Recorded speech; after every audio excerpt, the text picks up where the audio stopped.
Welcome to Epic Click. इस video में हम ये देखेंगे कि कैसे ऑयल मुल्कों के फ्यूचर को सिक्योर करता है।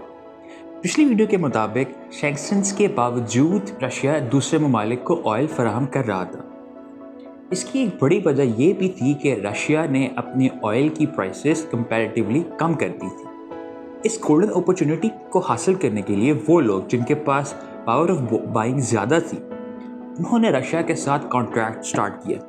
इवन कि अमेरिका, जो कि दुनिया का थर्ड लार्जेस्ट ऑयल प्रोड्यूसर है, उसने भी इस सिचुएशन का फ़ायदा उठाते हुए रशिया से ऑयल इंपोर्ट करना शुरू किया। टेक्निकली अगर हम देखें तो ये बड़ी अजीब सी बात है। इवन आपके पास ऑयल के ज़खायर मौजूद भी हैं और फिर भी आप उसको इंपोर्ट कर रहे हैं। मगर एक और नज़रिए से अगर इसको हम देखें तो ये उनके फ़ायदे की बात है।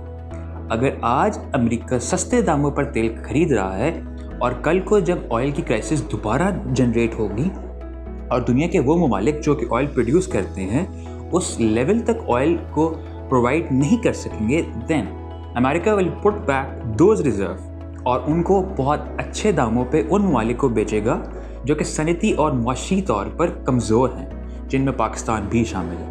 इस टॉपिक को मज़ीद एक्सप्लेन करने के लिए हमारे पास एक और एग्जाम्पल मौजूद है। हमने ये देखा था कि यूरोप के कई ममालिक, नेदरलैंड्स और जर्मनी भी शामिल हैं, रशिया के गैस एंड ऑयल की इंपोर्टर्स थे, क्योंकि गैस इनकी पावर जनरेशन का एक बहुत बड़ा किरदार अदा करती है। क्राइसिस की वजह से इनमें एक खदशा पैदा हो गया, जिसकी वजह से उन्होंने कतर को कॉन्ट्रैक्ट किया और यूरोपियन ममालिक के काफ़ी ऑफिशियल्स दोहा पहुँचे। इसकी वजह सिर्फ ये थी कि वो कतर के साथ कॉन्ट्रैक्ट कर सके और कतर से उसकी गैस खरीद सके। सिर्फ जर्मनी ने कतर के साथ $100 बिलियन का कॉन्ट्रैक्ट किया और कतर से उसकी गैस खरीदी। इसकी वजह सिर्फ ये है कि जर्मनी और यूरोप के कई ममालिक गैस की डेफिशिएंसी को बर्दाश्त नहीं कर सकते, क्योंकि इनमें मेजर इंडस्ट्रीज़ शामिल हैं और पावर सप्लाई की कमी की वजह से इन इंडस्ट्रीज़ को बहुत नुकसान पहुंच सकता है, जिसकी वजह से इन ममालिक की इकॉनमी भी डिस्टर्ब हो सकती है। ये एग्जांपल हमें बताती है कि अगर आपके पास ऑयल है तो आपके मुल्क का फ्यूचर सिक्योर हो सकता है।